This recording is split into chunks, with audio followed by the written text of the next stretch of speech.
was strange. Definitely weird. First experience having a child, going to the hospital, not being able to have family, come see the baby. Don't get me. It's just weird. There's, everybody's got to wear a mask, and everybody has to be more cautious about things. It's, I don't want. The only real feeling I really have is, I don't want my daughter growing up, this being the norm.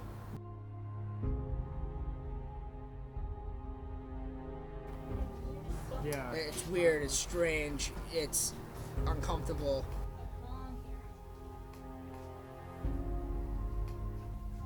Oh, are you hitting me? Did she just throw up again? I don't want her to be a homebody. I don't want her to just be on her phone, on her, watching TV. I don't want her to be like that. I want her out here. I want her playing around. I want her to run around with the dog. I want her to go outside and hang out with friends when she gets older. Not this. I want her to feel free. I want her to grow up how I did, how you did, and not have to worry about these things. It's really. No, yeah, I totally agree with that. So you and Caitlin have Brooklyn at the very start of lockdown.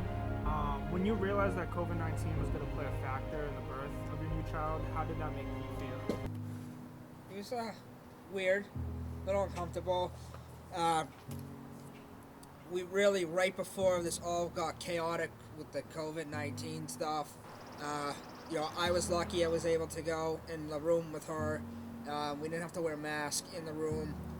The worst part about it was we couldn't have family come Right, that's one thing. see Brooklyn at the hospital. The other thing that was weird too is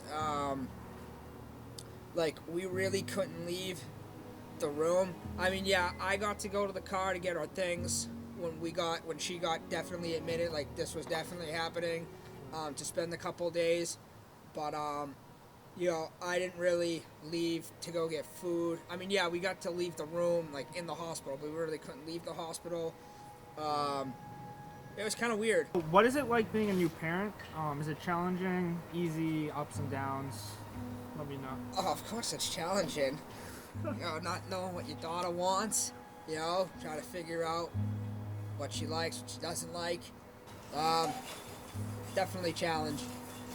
Definitely. But I love it. I love my little girl. I wouldn't change it for the world.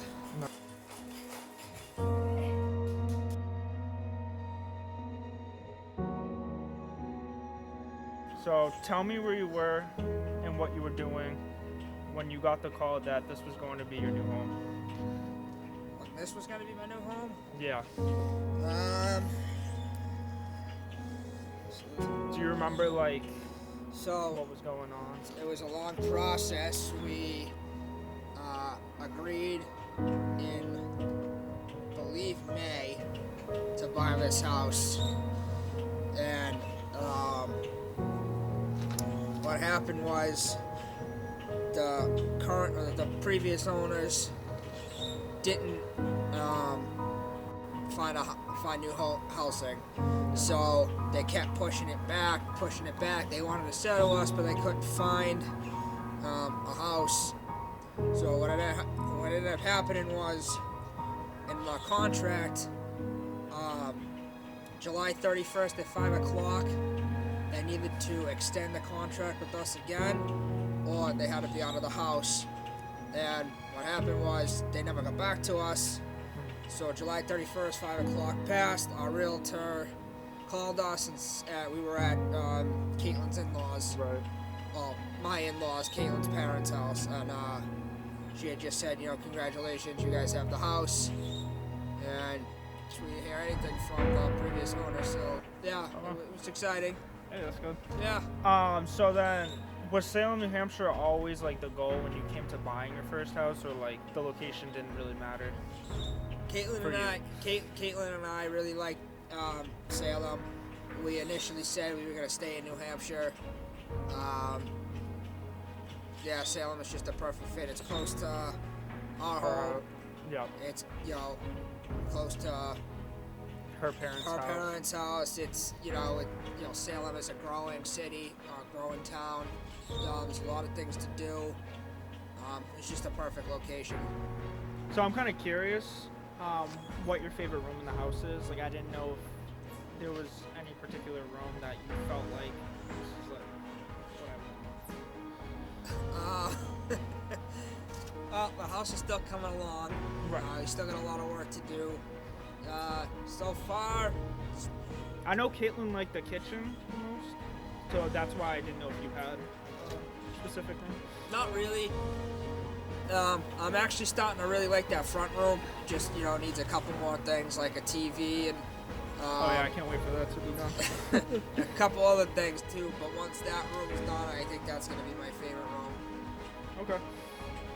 And then was it challenging to like compromise where and what things to put in the house with Caitlin, or were you guys like straightforward with the things you wanted? No, we were pretty much had a game plan the whole time since we got the house, where we wanted things, how we wanted things done. There wasn't any really arguing. There was really no questioning. It was That's always a good thing. yeah, it was pretty much straightforward. Okay.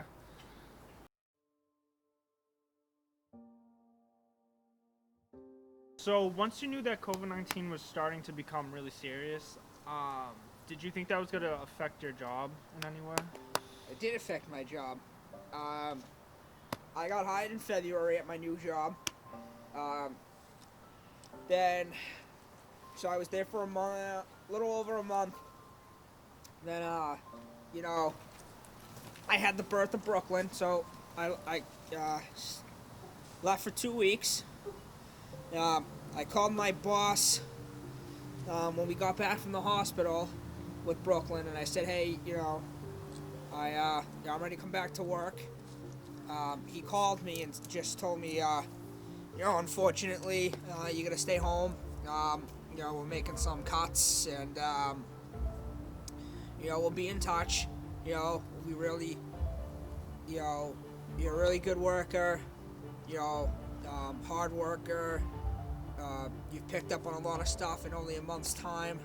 We definitely want you back if we can have you back. Not sure how it's gonna go, but you're getting furloughed, so at least I was getting paid unemployment for the time that I was out of work until June. Called me back in June to come back, so I've been back since June. So it was a little hard to take because this has never happened to me. I didn't like getting let go, but I got to spend time with Brooklyn. So honestly, in the 3 months or 2 months I was out of work, I got to watch my daughter grow. I got to help Caitlin with the baby because Brooklyn was a little rough. Would have been hard for Caitlin to do by herself. So it was good. It was a blessing in disguise.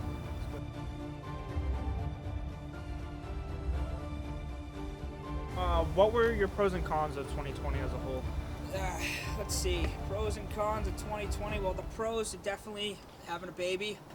I wouldn't change my little girl for the world. I know I keep saying that to you. Bought this house. I got a new job. Went from a very stressful one to not as stressful. I guess the pro is my tattoo of my little girl.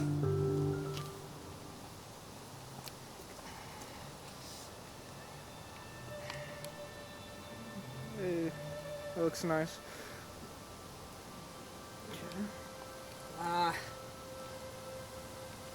Let's see. Cons. I think the cons of 2020 is just this COVID stuff. But as time moves on and things start really starting to open up again and the economy is where it should be and everything and people start going back to work, people are going to forget the coronavirus even existed. All right. Thank you for sitting down with me during this interview. I really appreciate your time. Yeah, I think that's it. Thank you for interviewing me.